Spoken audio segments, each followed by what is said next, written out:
नमस्कार. BBC Kaij live संवादमध्ये आपल्या सर्वांचं हार्दिक स्वागत. आज एक महत्त्वाचा विषय आपल्यासमोर मी घेऊन येतोय, तो म्हणजे प्रशासकीय व्यवस्थेतील जातीवाद.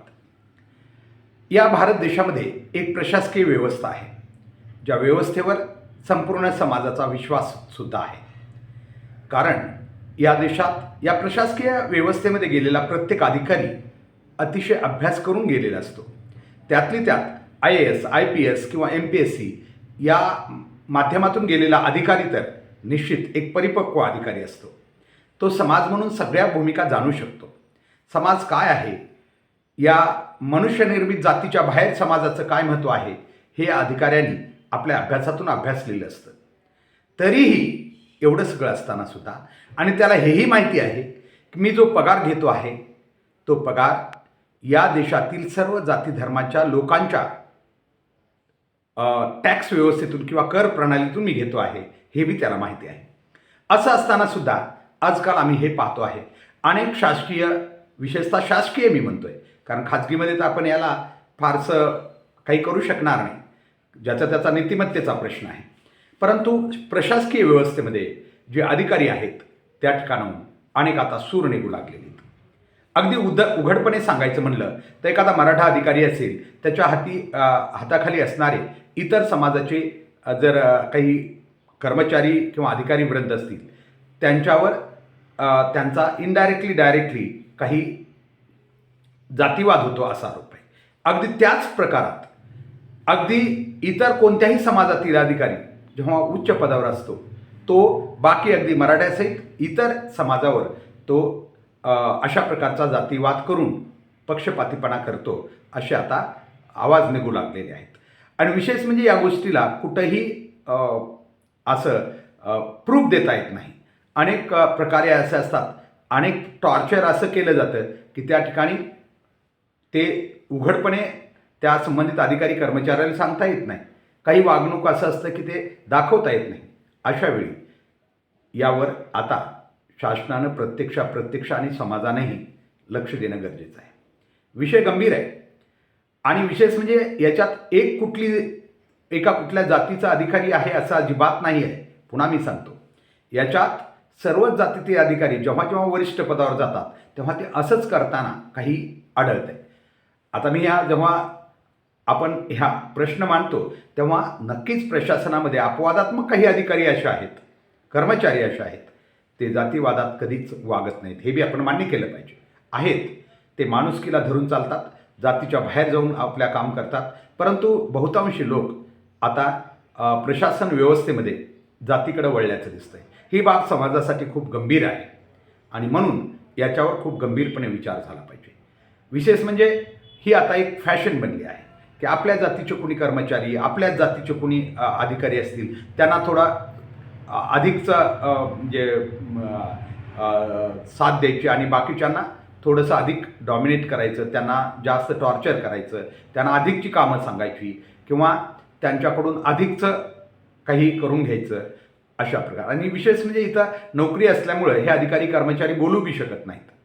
तर मला वाटतं हा फार मोठा समाजद्रोह आहे आणि देशद्रोहसुद्धा आहे. या अधिकाऱ्याने ओळखलं पाहिजे. ठीक आहे, तुम्ही करून जाताल, तुमच्याकडे अधिकार आहेत, त्यामुळे तुम्ही असे जातीवाद करू शकाल, पण तुम्ही लक्षात घ्या, तुम्ही प्रत्येक समाजाचे प्रतिनिधी आहात. त्या खुर्चीवर बसलात, तुम्ही प्रत्येक समाजाचं, गोरगरिबांचे सुद्धा प्रतिनिधी आहात. खरं तर हे अधिकारी जेव्हा फक्त राजकीय लोकांचंच ऐकतात, हा सुद्धा खूप मोठा समाजद्रोह आहे. परंतु ठीक आहे, त्याच्यात काही त्यांची मजबुरी असते, काही ठिकाणी त्यांच्यावर बी अन्याय होतात लोकप्रतिनिधींकडून, त्यामुळे त्यांना तशी कामं करावं लागत असतील. पण त्यांच्या हातात आहेत ती कामं तरी त्यांनी किमान जातीय वादातून करू नयेत किंवा जाती आधारे करू नयेत, असं आमचं स्पष्ट मत आहे.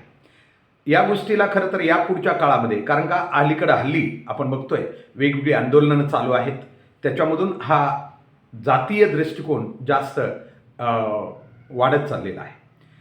सध्याच्या आंदोलनाचे सुद्धा आपण म्हणजे मला स्पष्ट तुम्हाला सांगायचं की सध्याच्या आंदोलनातून अगदी OBC अधिकारी असतील किंवा इतर काही अधिकारी असतील किंवा मराठा अधिकारी असतील, यांच्यामध्ये ही बीजे पेरली जाण्याची अधिक जास्त शक्यता आहे.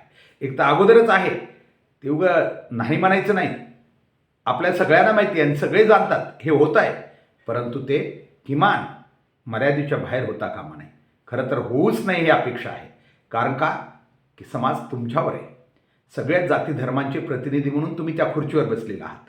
तुम्ही विशेष म्हणजे तुम्हाला जातीसाठी काम करायचं ना, नोकरी सोडा आणि आपल्या जातीसाठी काम करा, बाहेर जा, नक्की करा. पण त्या खुर्चीत राहून हे काम तुम्हाला करणं हे चुकीचं आहे. असा जातीवाद करणं चुकीचं आहे. तुम्हाला एवढं माहिती आहे, तुम्ही शिकलेले लोक आहात की मनुष्य निर्मित जाते ती आपल्याला पाळावी लागेल. ठीक आहे, शासनाने बी आपल्याला दिली आहे, त्याच्यापुरतं काम नक्की करावं लागेल. पण जरा विचार करा, त्याच्या बाहेर समाज म्हणून त्या समाजानं काय करायचं जो तुमच्याकडे काम करण्यासाठी आलेला आहे. जर तुम्ही जातीवादातून त्याचं काम टाळत असाल किंवा त्याला त्रास देत असाल तर योग्य नाही. किंवा एखादा अधिकारी आपल्या खालच्या लोकांना केवळ त्याला संधी मिळाली त्या पदाची म्हणून खालच्या लोकांना एक संधी म्हणून घेत असेल, त्यावेळेस विसरत हे असेल की मी संपूर्ण देशाचा या समाजाचा पैसा घेतोय, ज्याला मी टॉर्चर करतोय त्या समाजाचा सुद्धा त्याच्यात वाटा आहे, हे विसरू नका. ही खूप अपेक्षित आहे आणि याच्यावर खूप मोठं काम बी होणं गरजेचं आहे. कारण हा सुप्त अवस्थेतील एक आजार आहे, तो वाढतच चाललेला आहे. मात्र त्याच्यावर असं प्रतिबंध करणारे कोणी आपल्याला दिसत नाहीत. मला वाटतं यावर अधिकारी वृंद ज्यांच्याजवळ हा व्हिडिओ जाईल ते याच्यावर विचार करतील की आपण ज्या ठिकाणी बसलेला आहात तिथं जातीवाद अजिबात करू नका. तुमच्यासाठी समाज सगळा सारखा आहे आणि असा जर कराल तर तुमच्या आयुष्यातील तो सर्वात मोठा, जरी त्याला शिक्षा नाही मिळाली तरी तुम्ही सर्वात मोठा समाजद्रोह आणि देशद्रोह करत आहात हे लक्षात घ्या. त्याच्यासाठी असे कुठल्या दुसऱ्या जे लोक इतर मार्गानं दोषी ठरतात तसेच ठरावं असं काही नाही. ही माझ्या मनातली भावना होती, मला या माध्यमातून या समाज मनापर्यंत पोहोचायची होती. तो मी प्रयत्न करतोय. एवढंच. धन्यवाद.